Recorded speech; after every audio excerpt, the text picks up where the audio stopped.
ekiri ku kitebe kya national platform Kamwokya ebintu bisobyemu anti bannaffe baganda baffe bannyinaffe bataata baffe abantu abo ababulibwako abantu baabwe General Kaguta Museveni yawambira mu drone abatamanyikiddwako mayitire abamaze emyaka 3 myaka 2 mwaka mulamba myezi ababuzibwawo balumbye ekitebe kya national platform Kamwokya bagala abantu baabwe bagamba bawulidde ejjo akulira akakiko k'eddembe ly'obuntu omukyala wangadya ng'ajejemba nga akudaala mbunga abantu bano bataliyo era wati muntu omu yawambibwa mbu bano tebaliyo ne mu Uganda n'ebitabo bya Uganda tebiriyo ne mu ndagamuntu tebaliyo mukati bayinza kuteekawo bantu babuwaayiriza babulimbe mbu bawambibwa so nga tebawambibwangako kati bano bazze okulaga obujulizi nti ddala abantu baabwe gye bali bawambibwa era bannayuganda nti byonna ebyabadde bisamwasamwa akulira kikuko by'okulonda wangadya yabadde ali kumalwa nga ndowooza anyweddemu.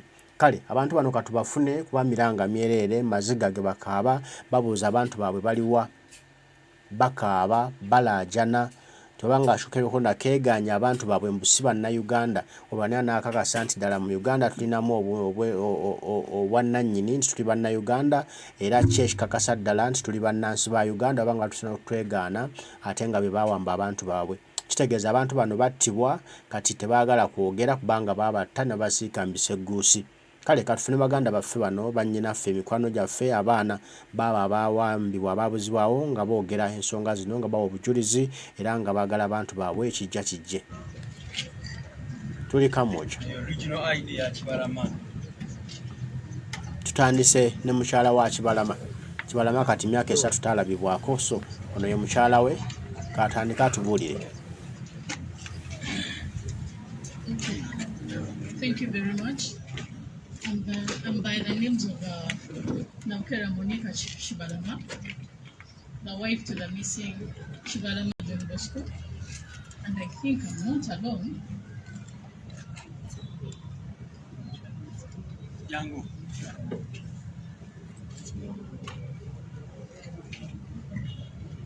All along, I think so many people have not been seeing me on social media.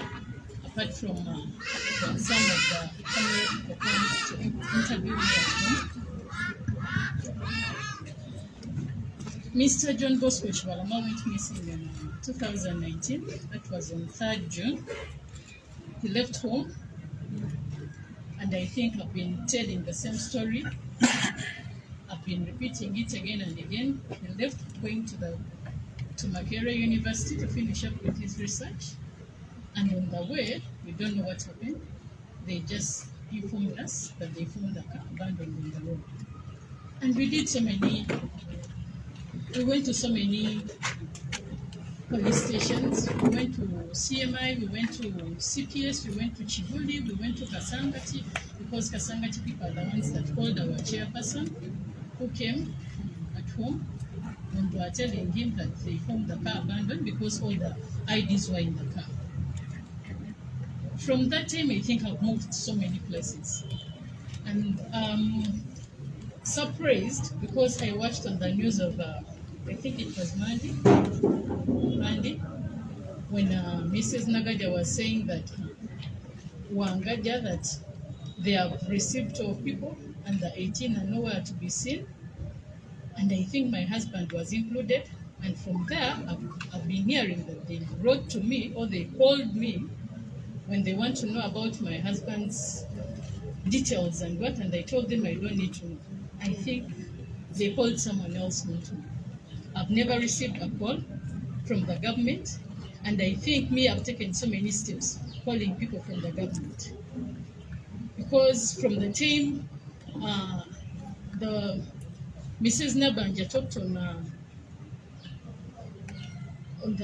on the media that they have Mr. John Bosco Shibalama, I think even me, I contacted Nabanja herself. And I'm very surprised to see that the government is saying that they don't have Mr. John Bosco Shibalama, and it was the same government that came out saying that they have John Bosco Shibalama and they are going to bring him to court. So I don't know what to say about this government, because me, what I know, from the time Mrs. Nabanja talked about it, I've been requesting or asking the government to produce him to court. So I will go on and on asking the government to produce Mr. John Bosco Chibalama, because they are the ones that came out and said that they have him.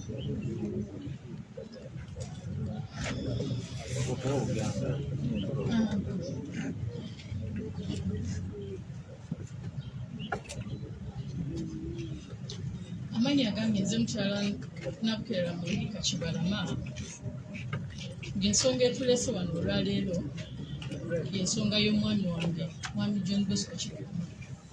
Kuba tumaze ebbanga nga tumunoonya, yabuzibwawo ng'ennaku z'omwezi 3 ogw'omukaaga mwaka 2019. Okuva awo twetoolodde mu bitongole bingi, police stations nyingi, batusindise wangi, n'ababbi babaddemu, abatufeze ssente babadde bangi, twalemererwa okutuuka ku mwami John Bosco. Naye twali lumu ku TV mukyala Nabanja n'avaayo n'agamba balina mwami Chibalama John Bosco era n'ensonga ez'okumuvunaana, simanya yatta abasirikale aba police stations. That was last year. Naye ate kyatwewuunyisa kubanga ye yali yabula mwaka gwa 2019, of which bwe yali ayogerako byali bya mwaka guwedde. Fekyo tetwakitwala nga nsonga nkulu, kye twali twagala, twali twetaaga muntu era amuleete mu kkooti naffe tuwulire omusango gwe bamuvunaana. Naye okuva olwo kyatulemerera kubanga nange nga nze nasobola okufuna essimu ya mukyala Nabanja nenjogerako naye, naye engeri gye yanziramu twakomaawo ng'alabika tayagala kumanya. Kati kyanneewuunyisiza okulaba ku mawulire nga mukyala wa Ngajja agamba nti baatukontakitinga oba fayiro z'omwami wange bagigaddewo, bwe baatukontakitinga nti bagamba tetwagala kumanya. Simanyi oba yawandiikira ani yandikitereezezza ku bungi, kubanga nze nga mukyala Chibalama sifunanga bbaluwa yonna, oba sifunanga simu yonna, oba sifunanga message yonna empita nga bampita ku nsonga za mwami wange. Ngezezaako ebitongole bingi, aba CMI baani bampitanga, naye ate ekitongole kya Human Rights tekimpitangako era nsuubira nange sikifeesingangako. Kati bwe bagamba nti twagamba tetwagala kumanya bya mwami wange, ng'ate tumaze ebbanga nga naffe tugezaako bakontakitinga, batulaga tebamuyina, ate nga be bamu be bavaayo ne batugamba bamuyina n'emisango gye bamuvunaana. Twalinda nga naffe twagala okumanya kooti etuula ddi, era nsuubira nakubirako ne ku leader of opposition ne mugamba nsaba onsinkanireko mukyala Nabanja omumbuulize ku bye yayogedde, njagala okumanya kooti etuula ddi sobole okumanya misango ki gye bavunaana omwami wange. Era yakikola kubanga yali ku floor of parliament, n'amubuuza buli kimu era nalaba baavaawo mu ngeri etali nnungi. Gye saamanya gye byakkira kubeera yasaba ennaku ezimu atuwe report. Up to now sinnafuna report. So nsaba batereezeemu mukyabwe era nze nsigala mmanja.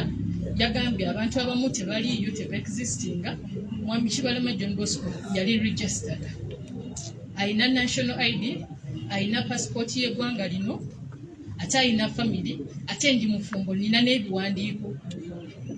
So simanyi lwaki ayogera nti abantu abamu teba-existinga. Tesobola kumala bbanga nga tunoonya omuntu n'otuwa search and report. We are people who have families with kids and they watch that news. Don't make our kids suffer. Don't make them cry. Don't make us cry. We know what we have been going through, so don't give us such a report. Our kids love seeing their dad. Please just help us. But speak things that make sense on social media, because they are educated and they know each and every language. So don't just speak anyhow. Thank you.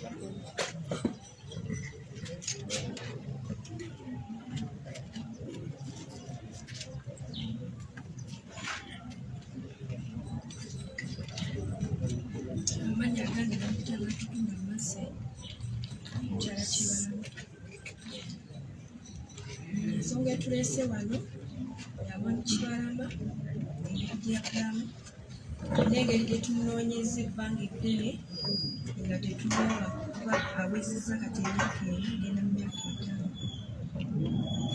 Yaleka abaana era abeetaaga okulabirira n'ebintu ebirala ebisinga. Bagamba mbuno gavumenti egamba mbuno temuyina ate nga mukyala Nabbanja avayo n'agamba mbuno be bamuyina n'emisango gye bamuteeka tukusimu. Naye tetugenda kuloowa wadde okugwamu amaanyi, tugenda sigala nga tumubanja nga tumunoonya paka Mukama lw'anaatusasira ne tumufuna.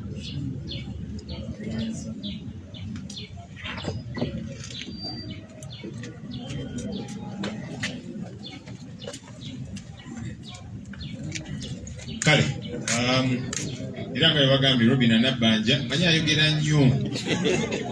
ayogera nkakasa n'ekyo bamunenya muyogedde byaki lwaki obabuulidde mazima nti tumulina naye yabyogera. Kaakati Robina Nabbanja John Bosco Kibalama bwe wagamba nti mumulina eyo alina n'emisango gye yazza mumuleete mu kooti. Okujjako ng'ogenda gamba nti mu kaseera ako wali olinaawo babyokozesezza nga toliiko ng'ovuddeko. Ekyo nakyo tukitegeere nti Nabbanja olumu atera n'avaako n'amala gayogera byatategeera. Naye ffe tukakasa nti byayogera byali bituufu. Kitegeeza John Bosco Kibalama bamulina bamuleete mu kooti, famire ye etegeere nti kaakati wuuno wano following up. Kapite famire ya Damulira John.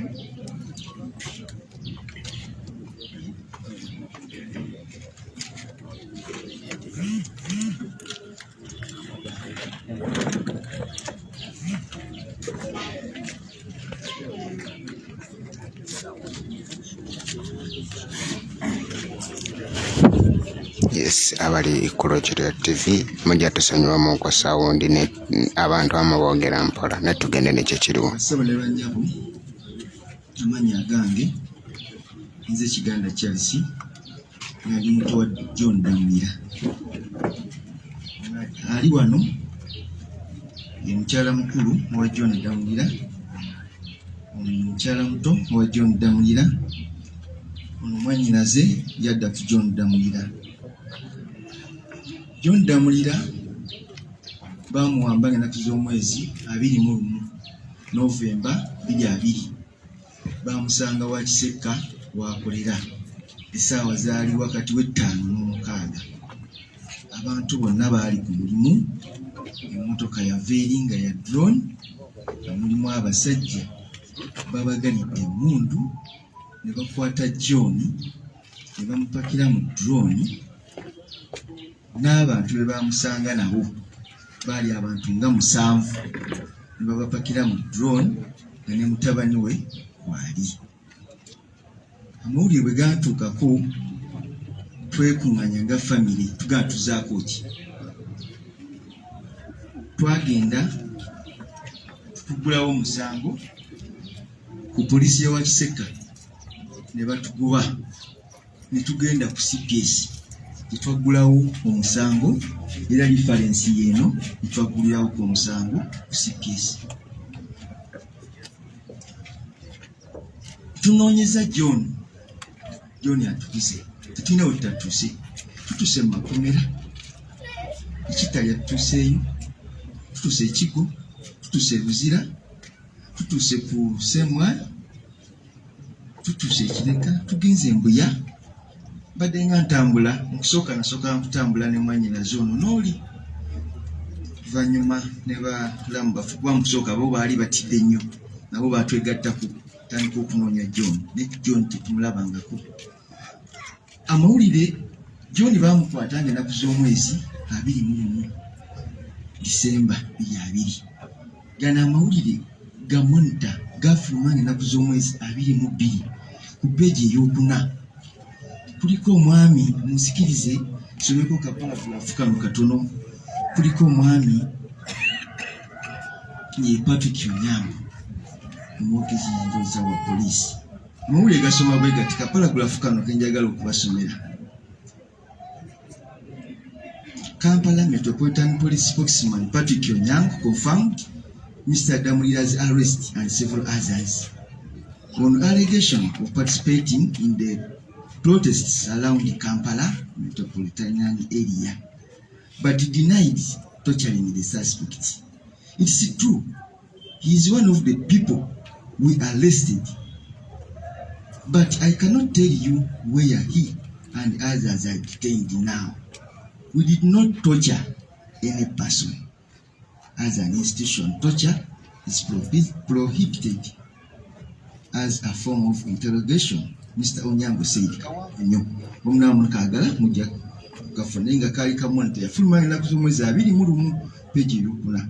Kakati government bevayo yali mwogezi wa police negamba it's true we arrested Damulira. Kakati omukyala Wangadya nuvayo nogamba Mariam Wangadya fe tutusaawo ku human rights nga natanaba na kuyingira mu office nga twewuba ndikota zaabwe ziri naggulu tunayo fayiro namba ejjudde kuba baatutuma buli kimu baatutuma abantu be bamukwata nabo tubatwalayo nabo ne bakola statement zaabwe batutuma omwana gwe bamutwala naye tumutwalayo naye nakola statement. Olunaku lwe twasembayo twalinga tubeewubako olumu kyala Mariam Wangadya nga amaze okuyingira mu office yatugamba nti temudda wano naye mugende mu munoonye naffe nga Human Rights Commission tumunoonyeza tubuze naye mugende mu munoonye bwe munaaba mumuzudde mukomewo mutuwe ripooti tusobole okumukolako follow-up. Naye kati ffe bagamba omunoonya tulina busobozi ki kugenda omunoonya wabanga bo balemeddwa okumunoonya. Abakulu abo suubira nabo bazadde abagenda kyane bazaala nga ne mama waffe bwe yasikira nkyana azaala Damulira. Njagala balabe okubuli mama waffe bwayitamu sawa mama waffe akyaliwo ninjagala balabe okubuli bwayitamu omwana we tamulaba naye gwe n'ova eringa okudaala ffe nga abafamire tuli banyiivu kuba twawummulamuku naye bwe twawulidde ekintu kino kyatukosezza nnyo era ensonga tusitukidde wamu bannyinaze balamu bange tujje tulage tibatukontakitingangako kiba nebyo byagambye mbu bakontakitinga abantu ffe nga famire tibatukontakitingangako okujjako ffe twabanoonyanga paka lwe batugamba nti no muddeeyo naye bwavaayo n'agamba nti batukontakitinga kyo simanyi kujjawo nga bakubira muntu mulala. Damulira bwagamba ebyo byonna byebagamba mbu tibalina beboogerako kana akapapula kekafulumizibwa Electoral Commission kabeerako details zonna kalinga ndowooza equivalent tunanga muntu bakiri ku nsuna kibeerako kaakano aka Mr. John Damulira ne passport ye madamu agiina simanyi yayise nayo. Kakati ebintu byonna byeboogera gavumenti tubadde tukusaba obeere bwakisa oba oyogere nti abantu abo baafa tukimanyi kusinga lwonoddawo n'ogamba nti abantu temubamanyi abafamire bazannya katemba oyogere ti ekintu kya abafamire tuzannya katemba twekobanye tuzanye katemba twegamulaba nga tekiriyo tekijja bali badde batubuulira ekintu kyoba omuntu omwe yafa taliyo kimanyi asiba ne bannyabo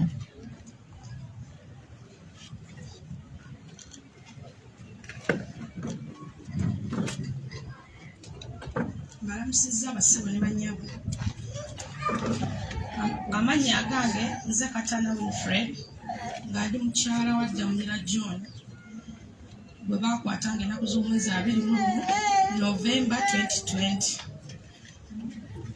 bwe baamukwatira nze yandika ndi lubuto era bebi ono nawuza agenda kweza ekesi 3 Damulira tetumulabangako tumunoonyeza buli wamu.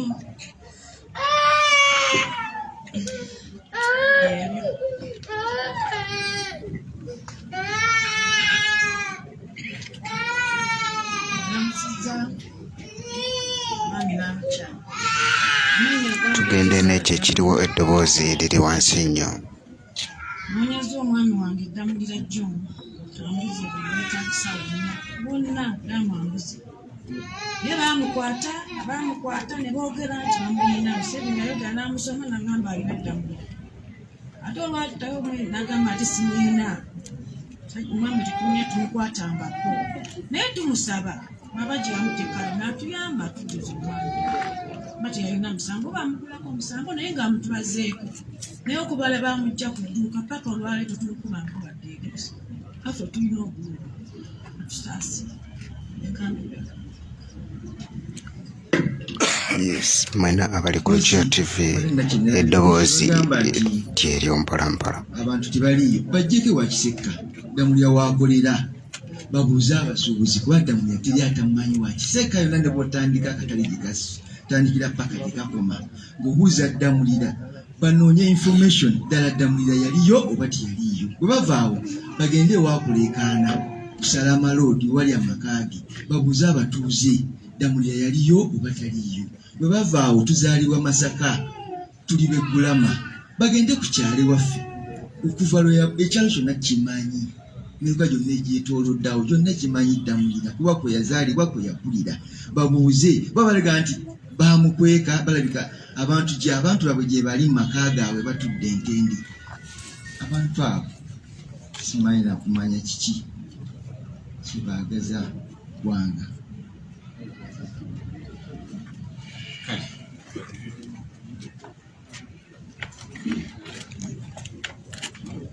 Yute family ya Nalumuso Vincent.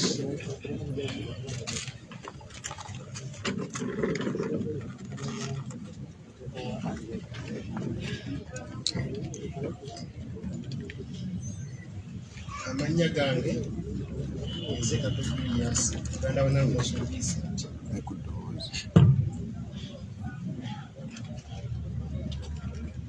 Nalumuso Vincent bamuwamba ennaku z'omwezi mu Desemba yaleka abaana 3 n'ekisinga okunkabya amaziga abaana bwe tubatwala ku ssomero bakabirira ddadi waabwe bagenda bakaaba buli lunaku buli lwe tubazza ku ssomero bakaaba baagala ddadi omu bamuleka mu bwoko nga tanategeera nena kati yero tumubuuza ddadi we yali tamanyi ayogera gwasanze gwe ddadi amanya ni ddadi we kisinga okundabina maama waffe buli lunaku asiiba akaaba mukazi wa andi awadde abasirikale sente awadde buli kintu bwe buli bagamba nti wano Nalumuso osobola omusanga wataddeyo ssente n'omwana tamulaba nakati essaawa ya leero nalese balimugamba nti waliwo we tusuubira omukazi watali kukwata kasente basaasaanye.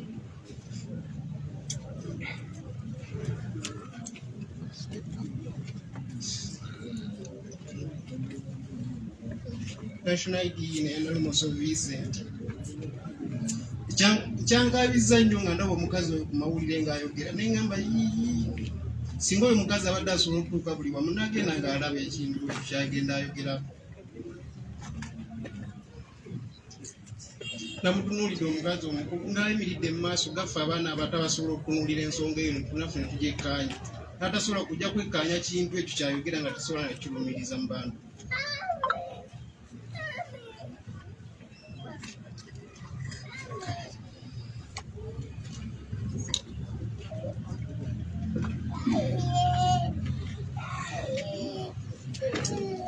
Kale ndowooza mulaba obulumi abantu bwe bayitamu. Katufite famire eya Musisimboowa.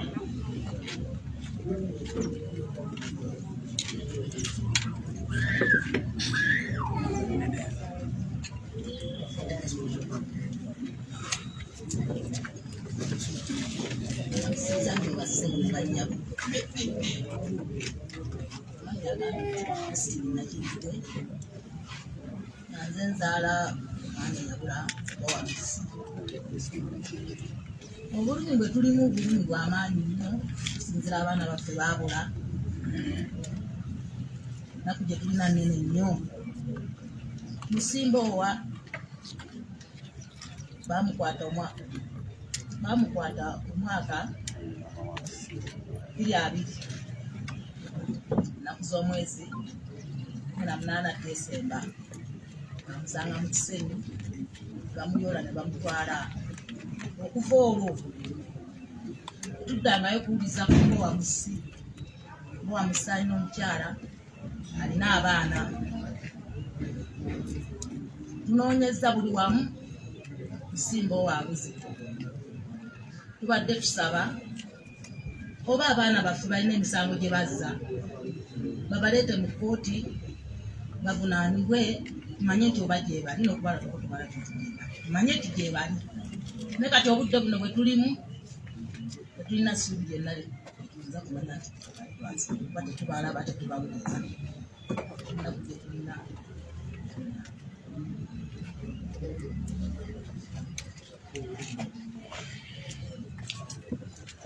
Tuyite family ya George Kasumba.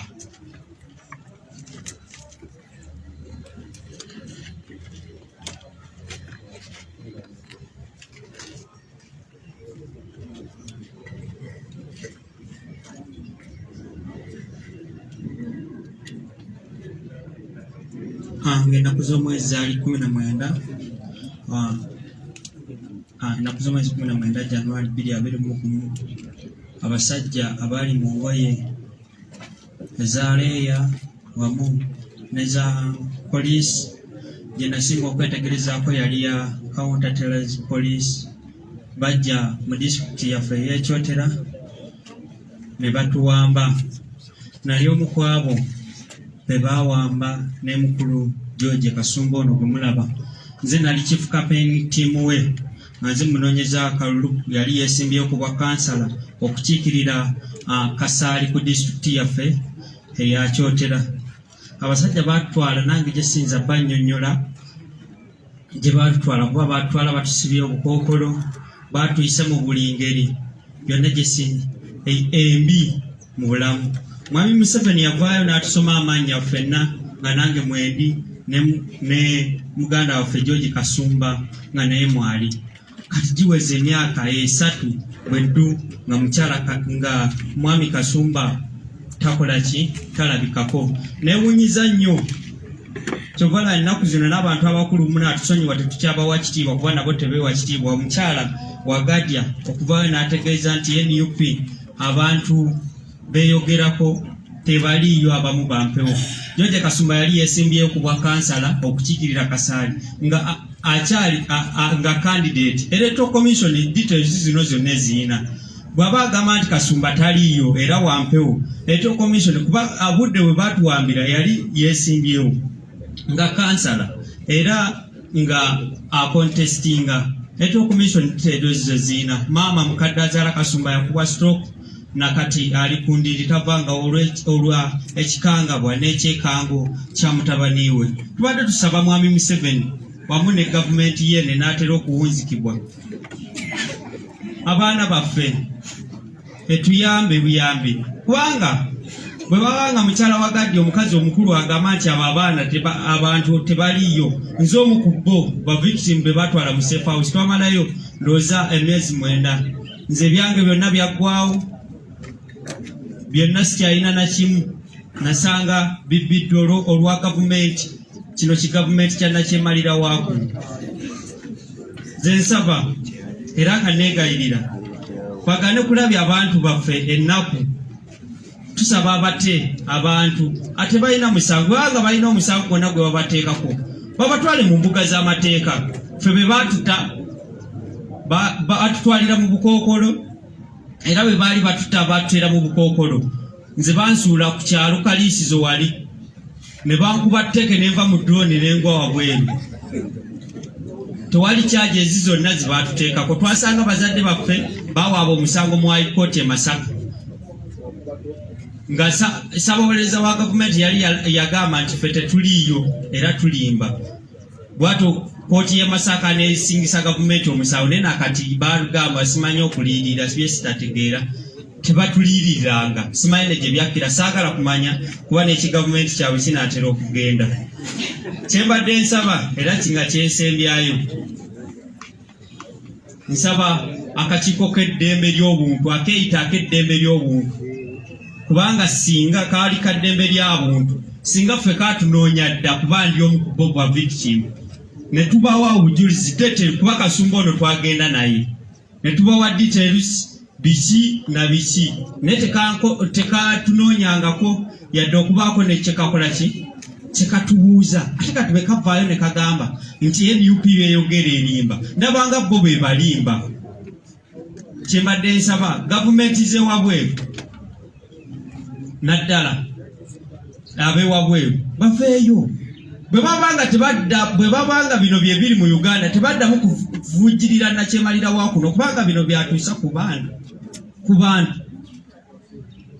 nze sikyalina kyentya kwogera nafiira omwana bwe baali bankwata nga bajja mu nju yange okunkwata nagaana okuggulawo ne baasa endabirwamu ne bakuba paper spray naye n'omwana nga bakamuzaala omwana wange bwe navaayo yamalayo wiiki 2 olw'okubanga amawugwe gaali gavunda omwana ono nali namuggula mu muganda wange ono nga namutuma Ssenyonyi Arafat omwana wange yafa kati obulumi bwe nnina ku mutima tokyalina kyongamba ku kino kigavumenti kya Mwami Museveni ebyo bye byange naye nga Kasumba George Mwami Museveni yavaayo n'amusoma ku lisiti naffe kwe twali n'ategeeza nti yakola ki be bamulina tusaba bamutadde yalabirira abaana be abato be yaleka n'omukyala kuba abasinga baatya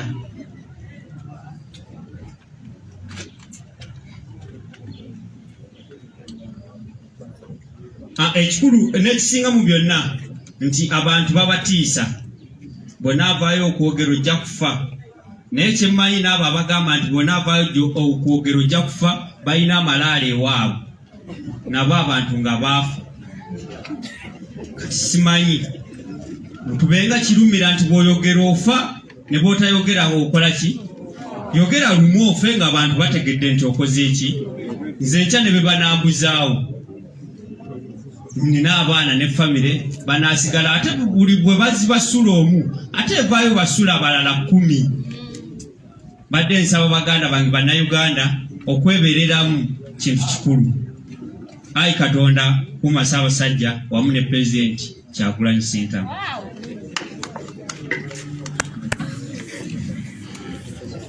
Omanyi bakola ebintu bino nga baagala okunafuya abantu nali tebatamanyi nti abantu beyongera busungu nalo kugamba nti kimala tubagobere ddala kubanga tutuusaako biti katuyite family ya Kalyowa Alex.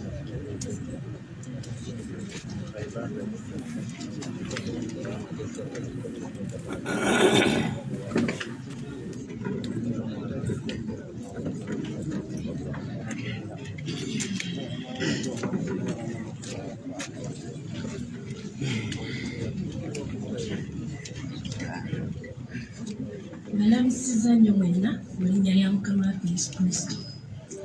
Nze nga mweyaluyita mukulu wa Alex Kalyowa.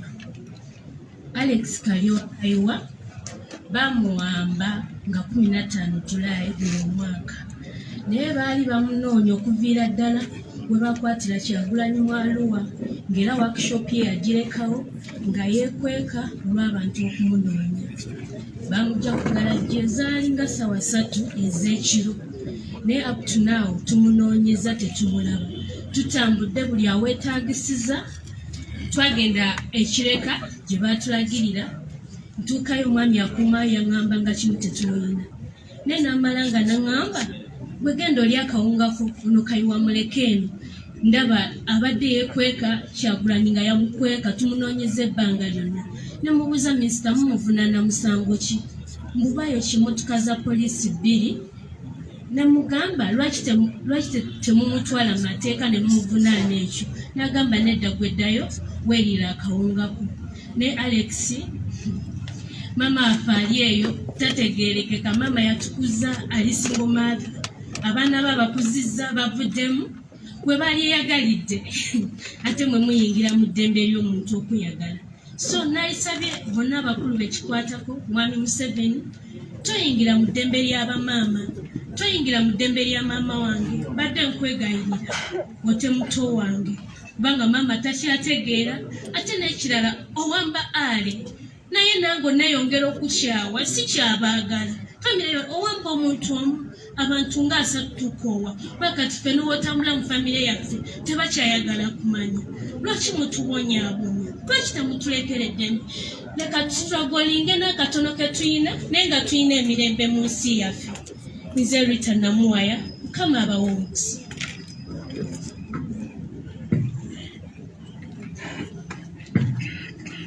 Okay.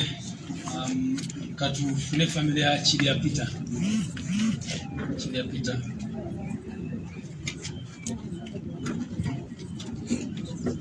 Balamusiza abanyabo ne basebo. Nebale kujja. Manya gange bamutawa Moses. Nga ndi mukulu wa Chilya Peter. Chilya Peter bamukwatira nansa na Chebando. Yali ava kola ayimiridde ku stage ya boda. Abuza ku mikwano gye.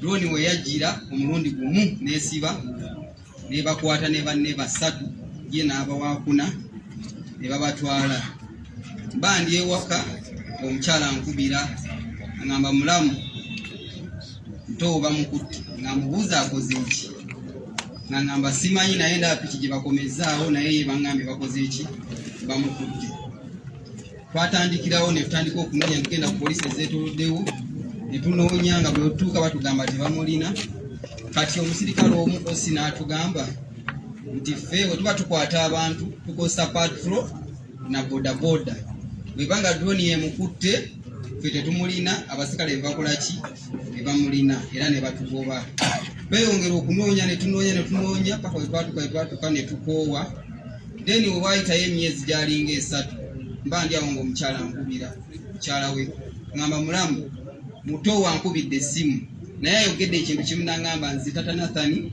bansibirawa Kitalya kati omukyalo omu musirikale Kitalya ye yakwata essimu n'amuyamba n'agimuwa n'akubira mukyala we naye omukyala yamugamba n'amugamba mugambe essimu ntadda mugikubako oba bakimanya nti ze njikuwadde okubira abeewammwe nyinza okufiirwa omulimu ate ne banzita n'okukola ki n'okunzita so Peter bw'atyo bwe yabuzibwawo Desemba ng'ennaku z'omwezi 4 20 paka saawa zino tetumulabangako naye tusaba gavumenti infact tetugenda kwegayirira tusaba otuwa abantu baffe kubanga famire zaabwe zibonaabona zeetaaga okulabirirwa n'olwekyo okuwagira omuntu gw'oba oyagadde si musango tusaba tusindikira abantu baffe bakomewo okuba baleka famire z'okulabirira then ensonga endala aba human rights bankubira ne bansaba okunsinkana olunaku lwe bankubira nali siriiwo nembawo olunaku olulala omukyalo omu ne driver bavuga emmotoka ne bajja yali egavumenti ne bajja ematuga ku kisaawe ne bansinkana ne banzijako information ne bagenda bwe bagenda ne wayitawo omwezi gumu ne baddamu ne bankubira ne bangamba tusaba kontakiti ya mukyala w'oyo gwe bakwata nenjibawa nalowooza nti bawuli awo bagenda kukola ki bagenda mukubira tebamukubira paka kati tebamukubira kati lwe baddamu ne bampita ne bankubira ne bangamba twagala kusinkana osobola okujja eno kweda ofiisi ne mbagamba nsobola bwe nagenda walayi teri yanfaako natuula n'enkoowa ne neegoba nga teri annyeze ne neebuuza kati bampitidde ki n'olwekyo tusaba bannange batuyambe batuwa abantu baffe kuba famiri zaabwe zibonaabona famiri zoonoonese n'olwekyo bannaye batuwa abantu baffe owatali kakwakulizo abantu be batwala singa mugamba nti mulina omusango mubavunaana mwandibalese mu kooti naye tosobola kusiba muntu myaka 3 nga tomuleetangako yadde mu kooti ensonga endala bannaye bannamawulire tubeebaza okubayitanga ne mujja naye ekintu ekimu ekituluma tubawa information naye ate baziteeka ku TV tezijja nga bwe zirina kubeera mutemamu ebintu ebituluma bye twogerako ennyo ebituluma ennyo tebabiraga ate ebirala ebitakola makulu bye muteeka ku TV nsonga ki tweyanziza nnyo mwebale kujja Hassan Mubiru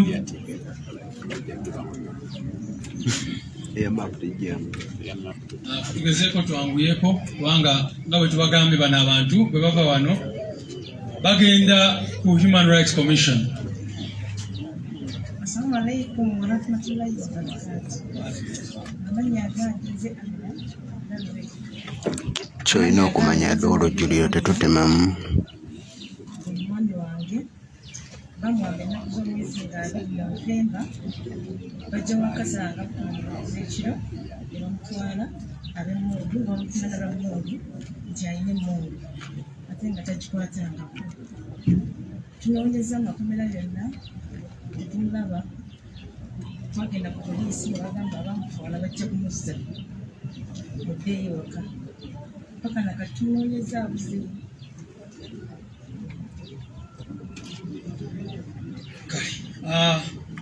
Zimula Dennis.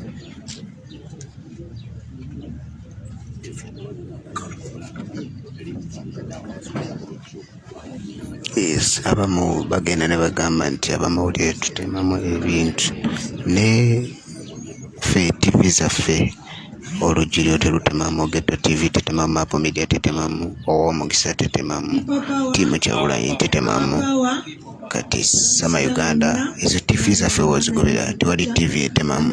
Mbeebaza ne mbasaasira kuba muyita mu mbeera enzibu era muli wano enswanyi ku mukenke mukuwa internet.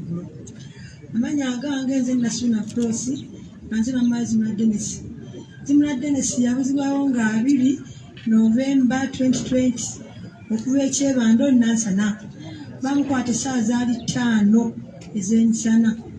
Mukadoni yejjajja ne parkinga mu Trading Center ku Transformer. Wayitawo dakika nga 10 n'wajja akamotoka akatono kaali ka bbulaaka twayita Subaru. Kapakinga ate opposite nga wali drone. Akamotoka ako kaaliko ebifaananyi ebya Museveni.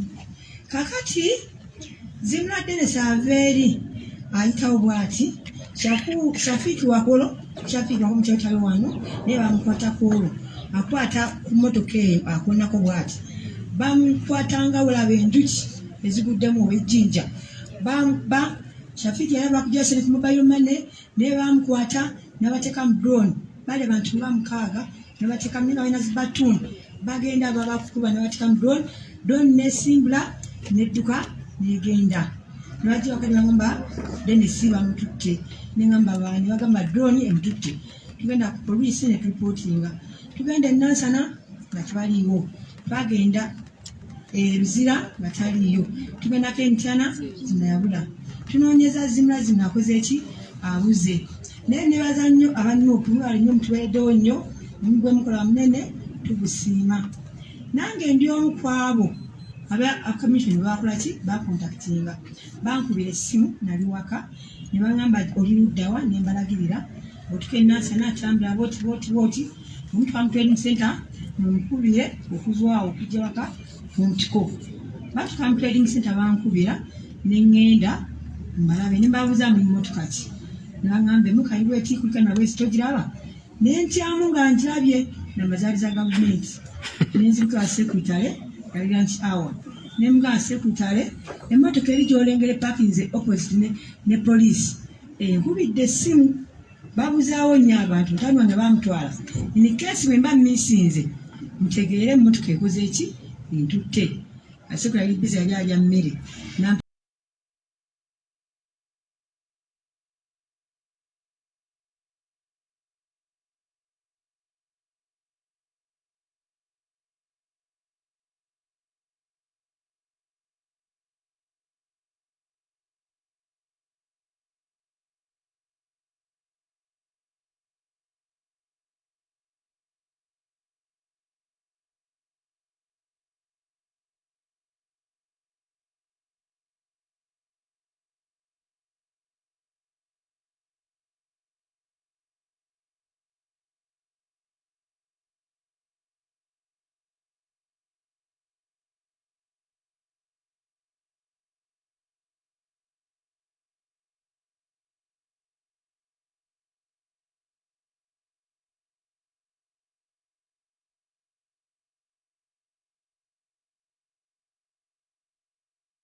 wa defense sebani kati yakafa mwami Kakumba nemuga mwami Kakumba nti bankubidde essimu sibamanya abantu nemuka hiyo myufu zemuka inambe myufu nzitya zibuza abantu ngenda naye nemugambe nsooka empisa ngenda mpa statement ku mutabani wange yakola ki yabula kubanga bonna bali wele informed nsonga eyo netutuukawo walimu abakyala babiri ne baggulawo nembagamba naye nze ntidde ne bangi naye yajja nembagamba nze ntidde namba zino nzitya koba totya tuvudde naggulu tuli balwanyizi ba ddembe lyaki lya buntu nemugamba mwami Kakumba okiwulidde koba tuula ko nze ntula naye muntwala wa nze nga ntya koba we are just going to park around the mosque there nentuula ne bambuuza byonna nemba statement from A up to Z nebameza ne baŋŋamba kati gwe ki tobadde oyagala nemuga kyensinga okwagala mu byonna njagala omwana oyo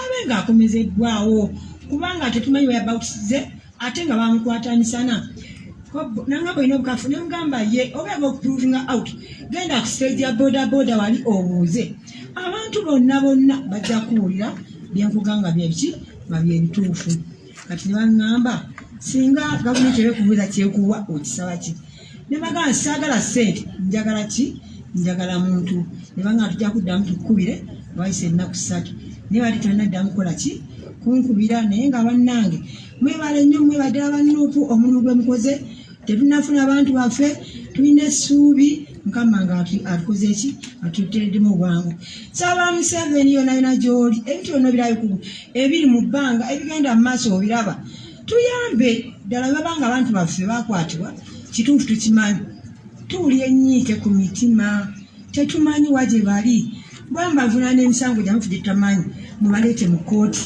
tujja kuliirwa bwe mbamu abattanga ddala baafa mutuwa emirambo gyabwe tugiziike tumanye nti tubazise bani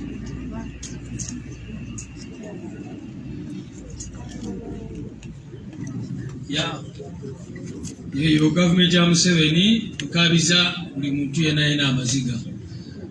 Mbabazi Moses.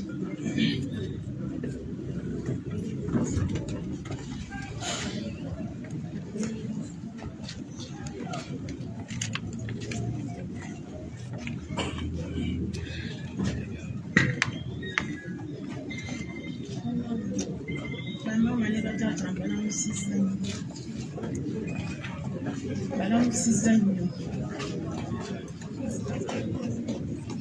owange Moses Mbabazi bamujja Wakisekka saawa 9 abe Wakisekka bonna bamanyi nti bakola ki bamuyamba twanoonya wonna Mbabazi yakuba aba human rights bajja nange ewange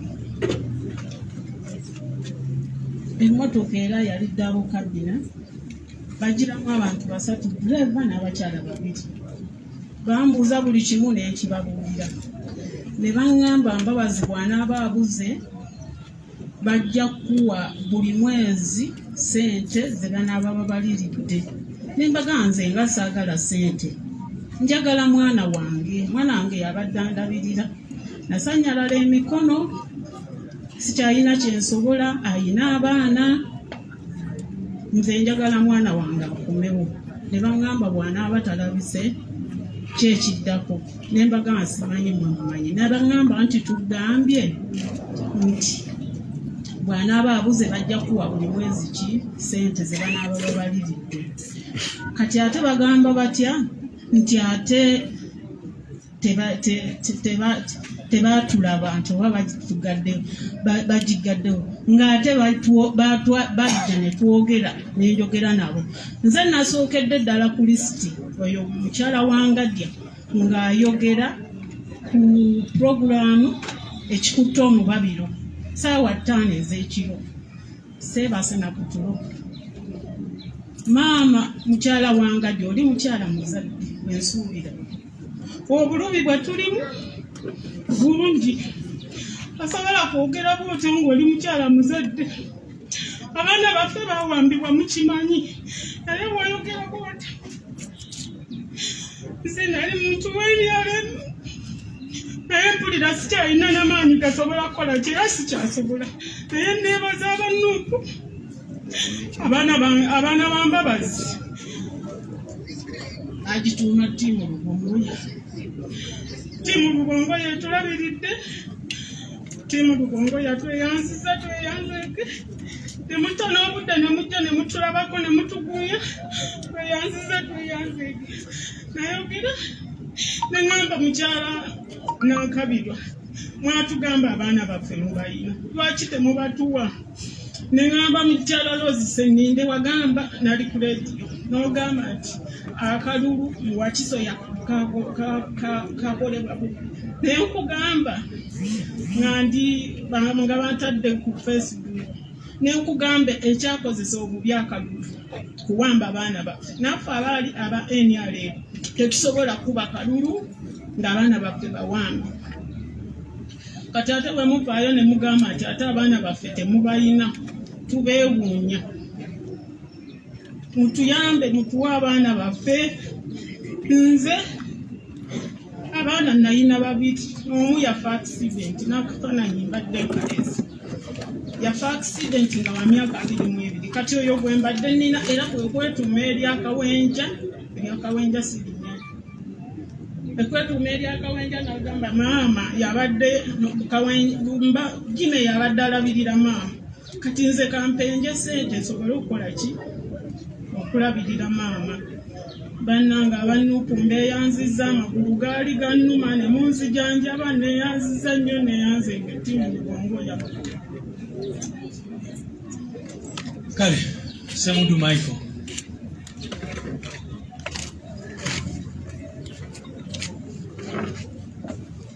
Amanya Afero Matthew, ndi muto wa Semudu Michael. Semudu Michael yawambibwa ennaku z'omwezi 22 Novemba 2020. Gwe ali kuno sharinga message eno sharinga message eno wali amakage yawambibwa ennaku z'omwezi 22 ne twali tumanyi bamututte ku poliisi, naye ne tugenda ku poliisi Nateete kuba drone bwe yamuwamba ku munaku yakwata liye egenda Lugala. Abamuwamba baali bambadde ebintu bya bbulaaka ng'era balina n'emmundu empanvu. Kati bwe twatuuka ku poliisi Nateete ne bamunoonya mu kasode nga taliimu, ne batusindika Kibuye nga taliiyo, tugenda ku Old Kampala nga taliiyo, tugenda ku Ekibuli nayo nga taliiyo. Ekibuli bwe batugambye tugende tukulewo fayiro ku Old Kampala. Old Kampala nenga nefuna reference eno ennaku z'omwezi 26 Novemba 2020. Okuva olwo tetuddaga mukulaba ku Semudu Michael. Ne tugenda ne tugulawo omusango, ne tugenda mu kooti paka mu high court, naye era tetulina kiramu kitwafuna. Ne batugamba tugende ku kakiiko eddeme ly'obuntu enaggulu ne tugendayo ne tugulawo fayiro. Ne batugamba tujja kuddayo. Kati nze waliwo abakyala abadde nga bankubira okuva enaggulu eyo nga bambuuza nti Michael Semudu yalabika, naye nga nze mbagamba tetumulabanga, nga bagamba katugira kyamunoonya. Naye waliwo ekiseera Minisita Jeje Odongo yali akyali Minisita wa Internal Affairs yavaayo mu Parliament n'asoma erinnya lya Semudu Michael ng'agamba be bamu kwe balina. Ate bwe twaddamu okuwulira amanya agaasomebwa mukyala Nabbanja ng'olwo bazikoze balonze minisita abalala, ate Nabbanja teyamusoma. Luli Jeje Odongo akyali Minisita wa Internal Affairs yamusoma, ate Nabbanja bwe yasoma bano teyamusoma. Okuva olwo tetuddangamu kuwuliza mawulire gakwata ku Semudu Michael. Naye Semudu Michael tumunoonyeza mu mawulire luddawa, akakiiko eby'obuntu enaggulu tugenzeeyo. Eyo batukubira bukubizi, bakubira essimu ne bagamba tugenda kuddamu tutuddemu. Ne baguddamu ne bakubira mwamulaba tetumulabanga tugenda munoonya. Ne kati nabadde ndi ku TV nga tulaba nti baclosinga files zino nga bagamba bano tebaliiyo. Naye Semudu Michael National ID yiino yazaalibwa ennaku z'omwezi 2 ogw'omukaaga 75. Era ne bazadde baffe gye bali. Taata we ye Kigundu eri asangibwa mu disitulikiti y'Ekyankwanzi. Kale, Kisembo Geoffrey. Abakanatanga bo betegeka.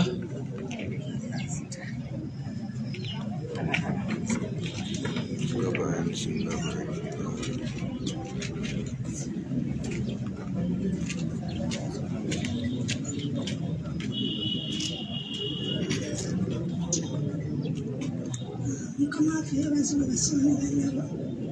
Amanya agange nze Justin Nakuba. Nina obulumi bungi nnyo. Omwana wange yali ku ssomero nga omukozi wa gavumenti. Naye simanyi okugamba nti omuntu tomumanyi ate ng'akola omulimu ng'omumanyi omusasula. Ogamba otya nti tomumanyi nti abo bantu baali si Uganda, bannayuganda. Lwaki? Ate nga yali mukozi wa gavumenti omwami wange. Era omwami wange bamukwata nga 2021 omwezi ogwokubiri ennaku z'omwezi 12. Omwami wange yava ewaka ng'agenda ku ssomero nga 9 era ogwokubiri. Naye bw'atuuka ku ssomero n'abeerayo, kati bwe yakuba simu n'aŋŋamba nti gyendi naye nja kuwulira bw'onookola kale ng'okutetenkanya ekyo yali ayagala nkole. Kati ne nninda esimu n'abula. Naye tugenda okuwulira amawulire nga bagamba nti Mansa Kisembo bamukutte. Neebuuza Mansa Kisembo bamukutte abadde akoze ki? Nga simanyi ne kyakoze, simanyi omwami wange kyeyakola. Naye tugenda okulya yayuza ekifaananyi kya Museveni. Neebuuza mazima ekifaananyi kya Museveni yakiyuza ng'akyagaza ki? Nti kyokola aba bamukutte. Kati tugenda ku ssomero okuwuliriza. Bwe tutuukayo nga batugamba nti ate mumwala wamani yabagambye nti yayuza ekifaananyi. Ne mugamba nti ate byatutuuseeko nga bagamba yayuza ekifaananyi. Omusajja tayuzanga kifaananyi. Naye nga Droning yakoze ki? Ye yamututte. Kati ne tugezaako era nze saagendayo kugamba nti ngende eri balamu bange bafaayo okutambula okugenda buli wamu. Ne batambula ne batuuka, buli bwe baatuukanga nga babagamba nti taliiyo, ffe tetugendangayo, nviiridde Mubende. Ffe tetugendangayo Mubende era tetukwatangayo muntu. Naye twagenda okuwulira amawulire nga gagamba nti bamukwata. Era amawulire bagaleetako ewaka balamu bange nga bagamba nti ate bo bataddeko bagamba nti bo bakwata Kisembo. Mubende nga bakwata Kisembo erinnya ndyerabidde ne bateekako awo eddala. Naye ng'omwami wange yali Kisembo Godfrey.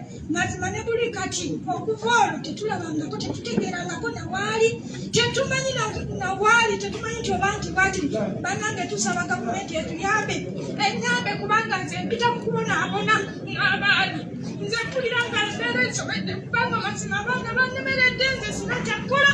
Abaana baagala okusoma, abaana baagala okulya, baagala buli kimu. Naye sirina ndi muntu alima bulimi. Alima bulimi kubanga omwami wange yali mukozi wa gavumenti, yali aleetera ebitulabirira ewaka nangezaako kulima bulimu. Mazima mbeebaza abantu mwebale kubanga mulabiride famire ttaano abaana.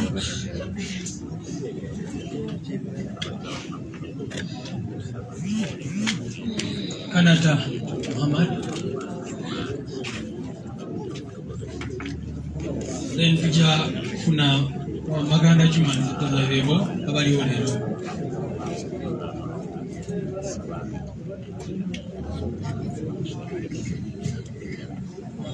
Namusizzaako ennyera mutima Fereezi. Amannya Mugwire Agnes. Nebuuza wa Lusoma Mukono. Omwami wange Kanata Muhammad baamutwala omwaka gwa 2020 ennaku z'omwezi 23 Deese. Baamugya mu nju ssaawa 9 n'ekitundu ez'ekiro, baakuba olugero lumenyeka ne bamutwala. Naye tumunoonyezza ne gye buli awo tetulyako nti bamulabyeko oba ali wano oba ali wali.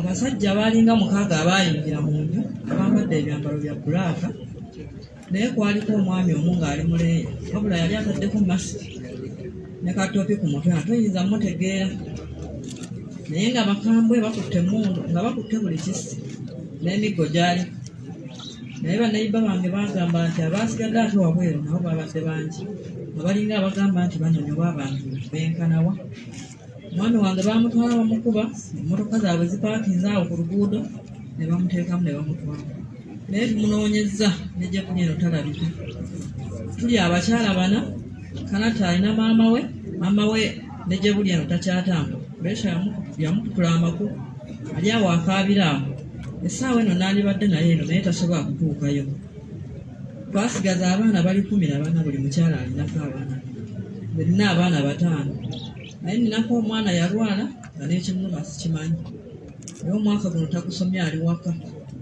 ejje buli eno tunasigaza bebi yali wa mwaka gumu essaawa eno wa myaka 4 naye ambuuza taata we nga n'ekyokumugamba sikitegeera kuba bw'alaba banne nga bagamba kulikala taata kulikala nambuuza maama taata wange ye aliwo naye nga sirina kyamukola naye nkaabira gavumenti ya Museveni bannange batuyisizza bubi mu butuufu omuntu agamba atya nti tebaawamba bantu abo bali ku byabwe gye bali mu kyalo kye fetwandize ne tubeera wano nga tulinga abatalina byakukola olwo tetulina bye tulabira kati twalitambudde nga ne tujja eno ng'abantu baffe gye bali batuyambe bantu baffe babalina oba baafa nakyo bakitubuulire tumanye nti baafa tubiveeko naye batulumizza nnyo.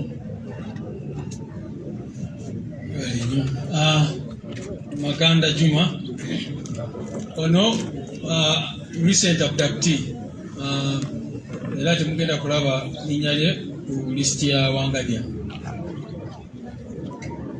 Assalamu alaikum wa rahmatullahi wa barakatuh. Kuba Katonda n'ensi yange tera kivunula nti yenna alina olukusa kukola kyayagadde ensi yange ye Katonda yekka. Bamita Sharifu Maganda, muto wa Juma Maganda eyabuzibwawo ng'ennaku z'omwezi 24 Ogwokutaano omwaka guno. Twali ku mulimu awo yali akolera abavayo abasajja abajja muleya Wangulumira disitulikiti y'e Kayunga. Abasajja abajja muleya ne bamutwala ku drone, bamutwala nga abasaaga banga abanyumyamu awo. Olwatuka ku drone ne bamusingisaamu force ne bamutuusa paka police station yawo. Nasemba okuddamu okugoberera drone eyo, nasemba kulaba nga ndaba bamutwala bamukuba. Ebyaddirira twagendako ku poliisi olwasooka baatugoba bugobi okutuusa bwe twaddayo nga wayise ndowooza olunaku lulamba naye nga tuliko bangiko. Osi CID najjayo ekitabo n'atugamba omuntu wamwe abaamutwala baali bavambuya kusemwayo, era information yokka sibo gye yatuwa. N'atugamba ebisigadde temutubuuza ffe. Naye abasajja obulumi bwe bateeka ku bantu, wallahi simanyi oba bo ddala balina omusaayi oba bo balina abazadde. Bakwata omusajja, abasajja twali twakafiirwa maama mwaka gumu n'ekitundu, ne bajjawo ate omusajja abadde ayimiridde ng'empagi yaffe ffenna, ne bamutwala mu mbeera bwetyo. Taata n'essaawa eno takyategeera bulungi, era wategeera enkya taliiko. Musajja wattu asiiba yeggalidde mu nju, naye nga n'okumuggula mugenda kumenya bumenya kinyolo oba olusi kusindika lugina force mu mukulu. Kitegeeza waba yeggalidde ng'ategeera munaagenda omuyita nga takyategeera. Simanyi oba ddala abantu bano bali bantu bannaffe wamubutuufu ne wabana mutima gwa nsolo ki wallahi ekituuka ku zadde ly'omuntu at least wekubako mu mutima balesa omusajja abaana abato abasoma era ndowooza nze ayimirirawo ng'okubawaako ku kyokulya naye nga nange nkijja muka bizinesi keyaleka so ate bizinesi gyeyaleka nze nali simanyi gyerwanira era nange buli kyenzizaamu ntwalako abaana kulya webalya kati eweddewo simanyi ebiseera ebiddako banaba balyaki simanyi naye tetulina kyakukola tugume bugumi tulina kwekunga kuba omuwandiisi omu yagamba freedom comes to those who fight and not to those who cry because the more you cry the more your people continue to die so we have to rise and defend our rights kulwa katonda n'ensi yange Sharifu Maganda Zakaria kale Lukwago Martin tubadde tulusi waliwo omulala yakatuuka family kye tutanasoma kale ndowooza beebo kati Lukwago mukyala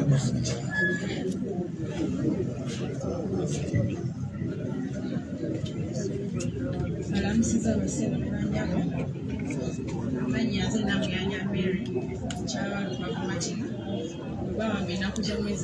Yes, tuli kyali mu kubanja abantu baffe abajja bawambibwa era nga oli ku Lukiriro TV akaseera kano.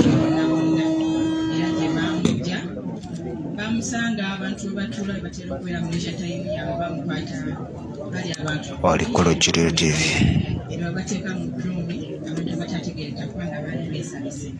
Naye mu bantu abo be baatwala that very day babata abantu 10 ye ne bamusigaza ne tubuuza banne be bamukola nabo nti bannange bamukomyewo yatumanyiwanaaliwa notugaba batwala batusibe kantu tuntuakulonga tulina kantu tumanyi musajja ne bamutuke naffe okudabulumata yadduka kwewonya ki kibambulira musajja andekera abaana basatu sinange ekindi mbalabirira mu bizinesi gyenkola saakulemera abaana abo si bankubirawo ku ssimu ne bangamba baagala okunsisinkana ne balagirira we nali ne bajja ekukolobi nentwalamu ngenjoga nawo ekimu ne mbabulira abantu be bamukwata ne matini banga baagala okukola interview ne muga abantu abo bayinza okuteola okuba nti batiisibatiisibwa n'okutya kwe balimu okungi naye buli information gye bali baagala nagibawa nafanaa kunkubira ssimu nagendayo ku ne bannange netubabulira ensonga zonna zona netukola reports nga bajja twakikugira naye up to now tebaddangamu kunkubira ssimu naye ekyansurprisinze omukyalo oyo kugamba nti yankubira essimu nemugamba mbu nze sikyagala kumanya bya bba wange era ne mukitundu navaamu ekitabangawo nangana obu nga bambuze nna ne mujjange nze oyankubira nemana okukwata mbu nakubira mujja wange ekitali kituufu bati nyaleko nomukazi omu yenze n'abaana basatu kane mwogera ebintu byemumanyi gavumenti temala kwogera bintu byemutamanyi tuli mukubonaabona gwe mutamanyi tuyita mu kunyigirizibwa nze right now gyenkulira bampita namwandu naye nga sizikanga okubba wange sirabanga okumanga alodde kane mutusaasa ebitugiza abantu baffe tugenda myaka 3 omwana omuto asembayo bulunaku ambuuza taata natuuka n'omutwala mu kisulo nga saagala mwejjaku naye lwansonga ekitundu kyalimu nga kaseera abeera mu depression abeera mu kweraliikirira nengamba wanaagenda kwewala nasobola okusoma nabeera mu bulamu bwabe naye bwe yakomawo mpolide kyannebuusa okungamba nti mami tabyalidda baneebo tuyange mutuliza abantu baffe kale mwebale nnyo bannange kakati kansabe abalina endagamuntu n'ebirala mujje wano mwabo abali wano abalina national IDs mujje nazo abamawulire baagala zikwata abalina passports whatever mirira mumaaso kubanga oyo mukyala wangadya abadde agamba nti bano abantu tebalina national IDs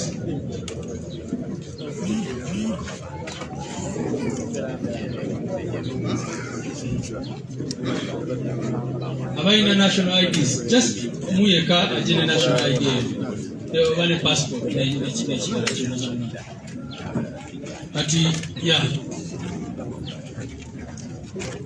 abalala balina national IDs. Anowa Luwemba Mustafa kyekipapula ekipande kyolina kiriko owa Luwemba Mustafa aliwa. Oh yes. Yangu wanenyewa.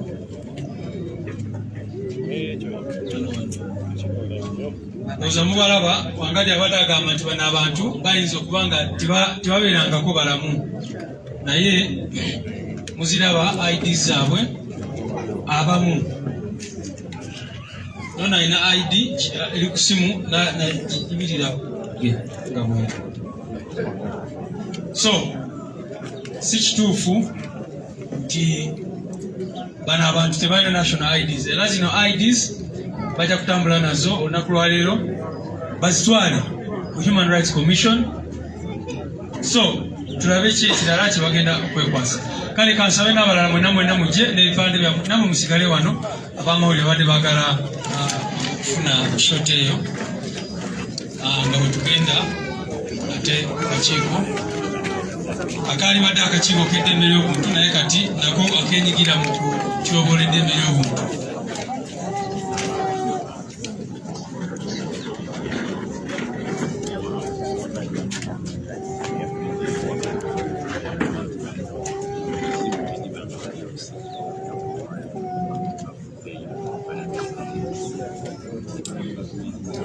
Bulijjo tugamba mukomyewo abantu baffe, mudemu mukomyewo abantu baffe,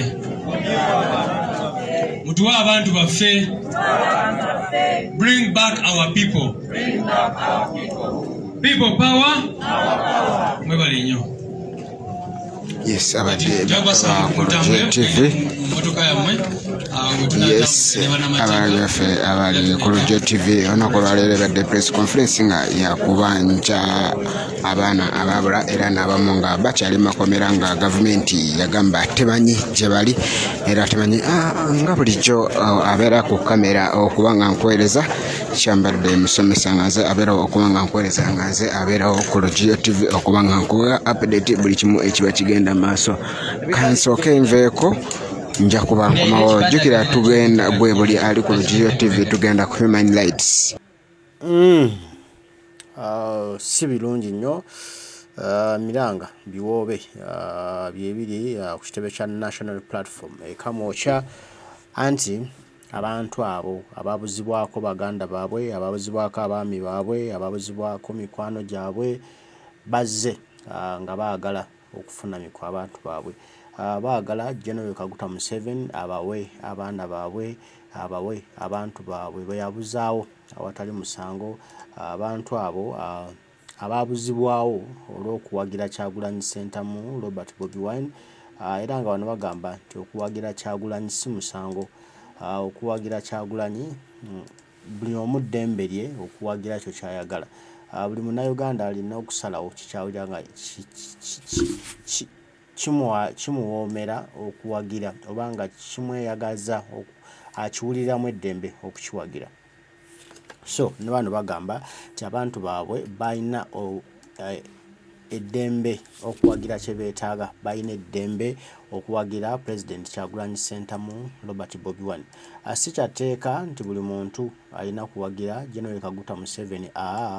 Abannayuganda buli omu alina eddembe lye okuwagira oyo gwawulira gwayagala, gwawulira gwakkiririzaamu, gwawulira gwalinamu eddembe. Kati n'olwekyo abantu baffe ababuzibwawo mubakumyewo. Abaana tebalaba bazadde baabwe, abaana tebalaba baganda baabwe, abantu tebalaba abazadde tebalaba baana baabwe. Mwami Museveni abantu baffe bali luddawa? Komyawo abantu baffe, komyawo mikwano gyaffe, komyawo baganda baffe. Tebalina musango waba bwereere. Akatengo ke kakozesa bino byonna okuwamba abantu baffe batalina musango. N'olwekyo ssebo komyawo abantu baffe, twagala baganda baffe, twagala bannyinaffe, twagala bakitaffe, twetaaga abantu bawambidde obwemage. Mukomyewo abantu baffe, mukomyewo abantu baffe, mukomyewo abantu baffe. bibi si birungi kuba nti abantu baffe babuzibwawo ne tutamanyako ewaje bagenze, tutamanyako ewaje bali, ne tumanyi nti one day Omukama Katonda ajja kutuyamba, bino byonna bijja kuggwa, ensi ejja kutereera. Jeno Museveni ajja kuvaawo n'abadde bamutembeeta bakozesa okuwamba abaana n'okubatugumbula n'okubata n'okubaziika mu biseguusi, gujja kubasinga one day, gujja kubasalirwa one day. Just watch the space. Kale wamma mbaagala nnyo mwe n'abaliko mwe bali kuba ku mikwano gyange, mwe bali kutwagala, mwe bali kutugobereranga, naye tubanje baganda baffe basobole okutuddizibwa kuba tebalina misango. Mungu nsaba bankuumire, mweraba banywanyi.